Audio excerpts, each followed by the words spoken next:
Jordan brand, the #1 brand in the world. 60% of Nike's total footwear sales. One of the most influential brands of all time. But what does that mean to the consumer? We went ahead and found out.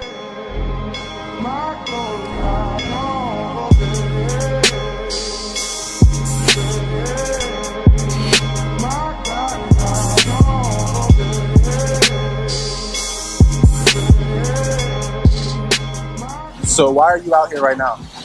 We're waiting for the Jordan collaboration with Don C. It's the Just Don 2.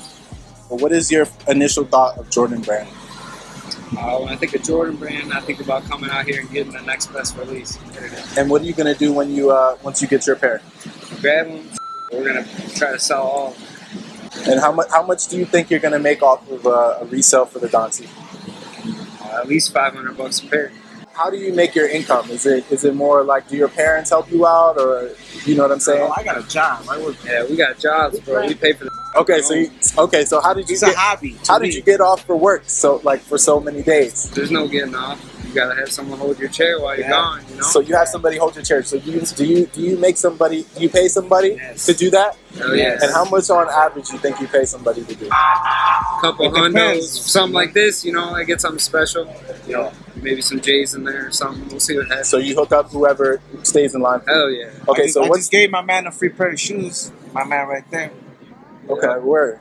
Right there in the camo jacket. He was wearing some beaters earlier. Now he's got the J's. What do you think of Under Armour when I say Under Armour? Steph Curry. Why? That's the only shoe I buy out there. there right now. Why Under Armour over Jordan in that particular case? So what makes you want to buy a pair of Steph Curry's? It was never Under Armour over Jordan. It was just the only shoe that was out that day. We didn't have to camp all week. You know? So how does that release go?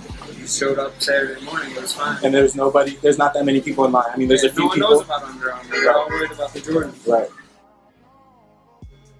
So what are you going to do with your pairs once you get out of here? Well, I got some customers lined up already that are picking them up today. I got my size for myself, put it in the collection.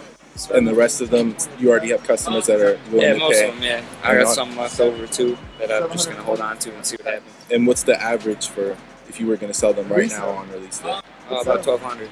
How did you get the release info for Jordans? Was it social media? Or? Someone called and told me they were lined up out here, and we wanted to get in the line too. So, Got you. came as soon as we heard. So word of mouth. Yeah. So.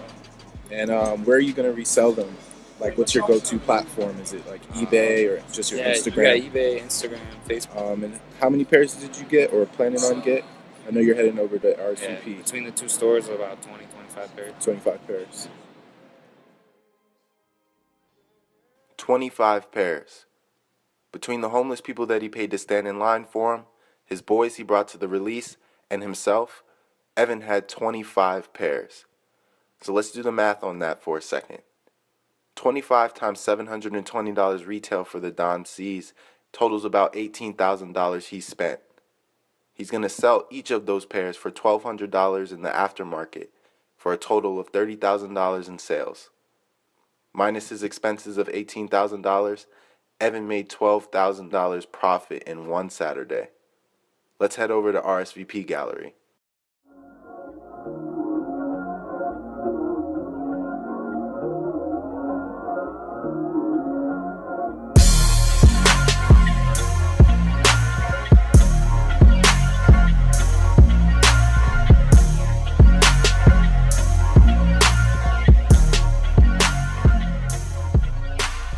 So you pay attention to the story because there's not a lot of people that I've talked to that really care or know about the story behind a lot of the shoes. So like, walk me through like how you pick a story and how that connects with you. Yeah, like the releases today, like the Don 2s, I like the story because he came from Chicago and I can relate from that. And how he's a big fan on Jordans and I follow up on Don C, his releases too. And I like him as a designer as well too. So that's why I like the shoe.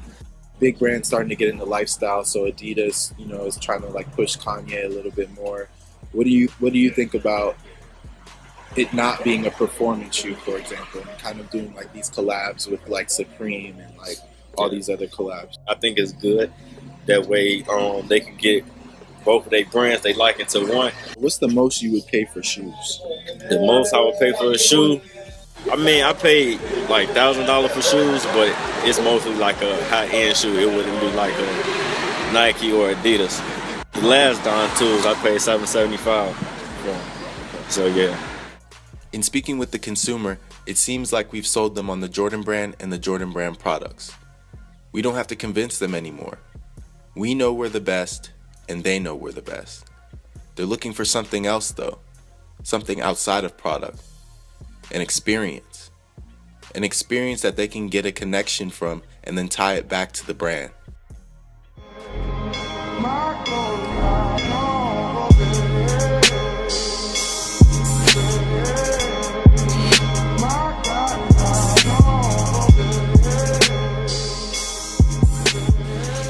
Where do you get all of your Jordan brand release info from? Usually I get all of my Jordan brand release info from social media. I use a lot of websites, mainly word of mouth, but pretty much like just being on social media, like just being on your news feed, you could stumble across like what's dropping and you know what's coming out like next month and the end of the year pretty much. Keeps you updated for pretty much like 12-month span. So a few of the top sneaker brand blogs that I follow or apps, or I'll have to say Kicks on Fire, Nice Kicks, just the Jordan brand page in general, Nike brand page in general. Pretty much those are the top ones. What will sway your story, like as far as like buying something from Jordan brand? Like, does it have to connect with you technology wise? Is it like a story based thing? Honestly, when it comes to buying brands or a Jordan brand, it really doesn't have to connect or make a story. It really is just a fashion trend to me. It's really what looks good on me or what looks good to me or what I think I could do something crazy with. I really don't try to make a story with like buying a Jordan brand or any type of product. It's just like mainly what looks good.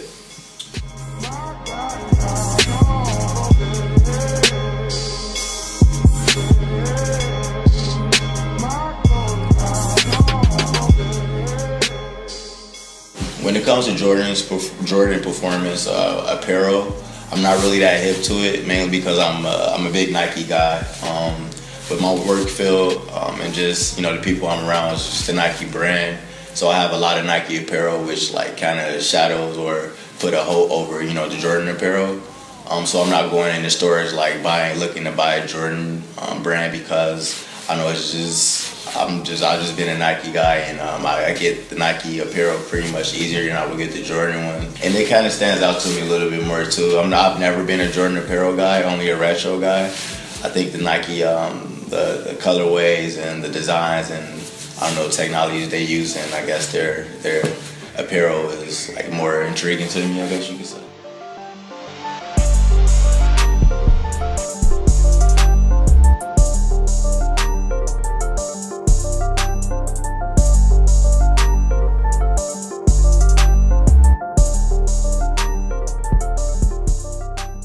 So what do you think about Jordan brand getting into more of the music and culture scene? Like, how do you see the brand being successful? I think it'd be very influential to the culture. I think it'll help the brand out a lot because mainly when you see the Jordan brand, I guess just the brand alone brings people out. So say if you incorporate that with music, it could just be a major collaboration to the city. I think bringing people out for the brand and music, I don't know, it could be nothing but like good things for whatever.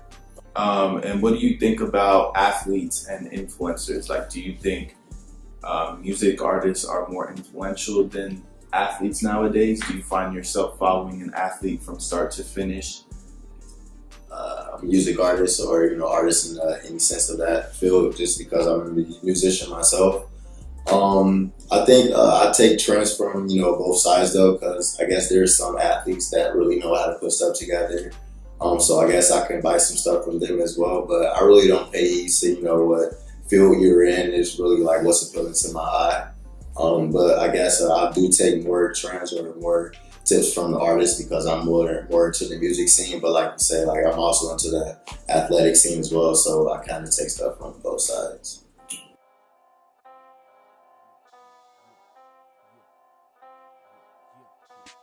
The sneaker industry is a big melting pot. A lot of different cultures, a lot of different backgrounds, and a lot of different perspectives. But one thing always holds true. The connection to the brand is all the same.